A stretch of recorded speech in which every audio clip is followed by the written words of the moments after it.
Coach Q will begin with an opening statement, and then the room is open for questions. Obviously, and I can't be more serious about this. I'm very disappointed with the loss. So I want to nix all the moral victory questions before we even have them. We all start to ask the questions because there are no more victories. All right, we lost the game.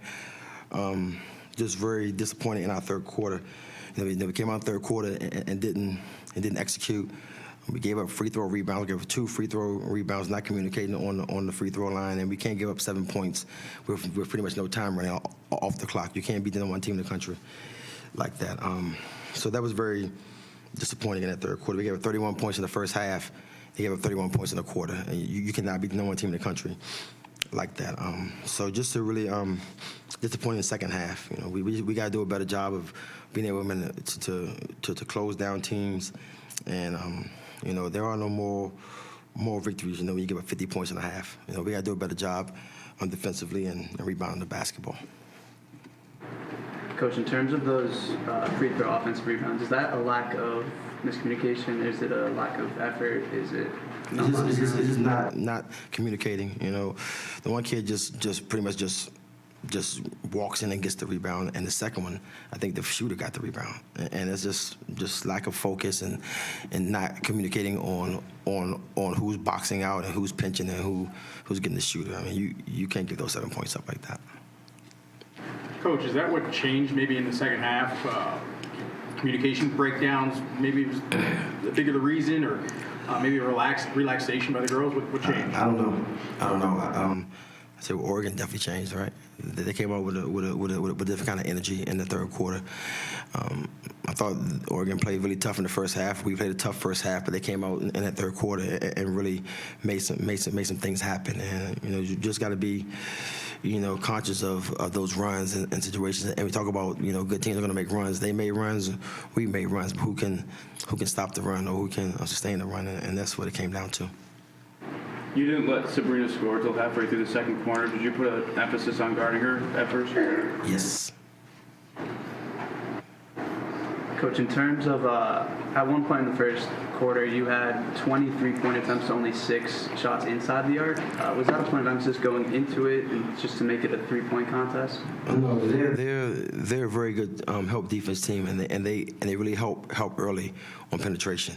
So they really got in there early and helped them. We got relocated on the wings and on the perimeter and got some solid shots. So we took what they gave us and we made some shots and did some good things offensively in that first half. And at the end of the day, it just wasn't enough in the second half to win the game. Coach, you have a relationship with Coach Graves on and off the court. What was it like today just to compete against him? It was awful. We lost. Kelly's a good guy. He's one of the good guys in this business, and he and I, text back and forth and chat periodically throughout the season, and it's the fun part about it is you play against someone that you respect and someone that you consider a friend that's the number 1 team in the country. So it's a real treat to have both of those aspects going on in that game. But they're just a really good team, and Kelly's a really good coach. Coach, you said there aren't any moral victories. What are some positives, though, that you can take away from this game? Because you've got a tough stretch coming up in Canada.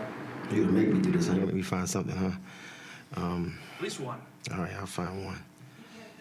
Kiki had a career high. No. I mean, at the end of the day, it's just tough, picking out, one or two things when you lose the game. But what I will say, in all honesty, our kids competed at a high level, and they really played hard. I'm never going to take that aspect from our kids. They competed at a high level, but I guarantee you they're going to be as disappointed as I am with the opportunity to have number 1 team in the country on your floor. I think our record is like 92-5, and this is serious. Look it up. I'm not making this number up. But like 92-5 in non-leagues here, and have an opportunity to beat the number 1 team in the country on your floor, and you don't get it done. That's a hard one. And we scheduled this way on purpose to get them back here, to get them on the floor with an opportunity to beat them, and we didn't get it done. Coach, you went into halftime with a 1 point, trailing by 1. What was the message in halftime? just come back out second half and play the way we played the first half and give ourselves an opportunity to win the game. We felt that if it was a 1 or 2 point possession, it was the same way up there, and they won the game. So we figured, hey, come back home and we can get the same deal. We can win that game here. And they just got some separation on us, and we were able to close the gap enough. Do you think not seeing any tape from the first 3 games on Satu Sabali had anything to do with the fact that she had a great night? Obviously, you've seen tape on her before, but her not playing the first couple of games. No.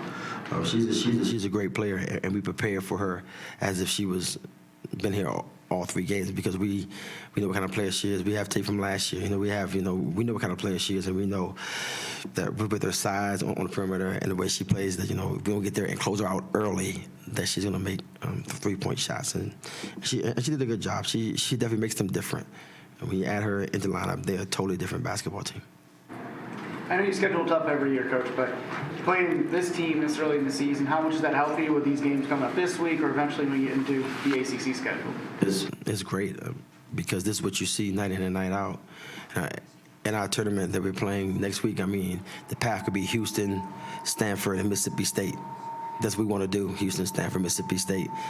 And we do this on purpose. We don't want to get a false sense of reality. We know what it takes to play at a high level. We know what it takes to win a national championship. We was 40 minutes away. And it's our goal every year to get ourselves in a situation to win a national championship and to play against enough competition. So when we get to that point, we can win the game. Part of Oregon's big second half came from behind the arc. What did you see out of your defense and with regards to defending the 3? It wasn't helping too much. We really talked about staying home on penetration, and I gotta give her more credit. She did a really good job of attacking the paint, drawing our defenders, and getting us to suck in a little bit and making great passes. So she's a really good floor general for them, and she does a really good job of getting them open shots. You went to Maeva off the bench early and stuck with her at least for the majority of the first half too, and she scored 16 points, which is almost a dozen more than her season high. What did you see from her, whether it was posting up on the block or even hitting a couple of threes? Well, like I've been saying to you guys, and she's one of our better shooters, and I think that it's going to put a little different spin on people's scouting reports now when she's stepping out there shooting the ball.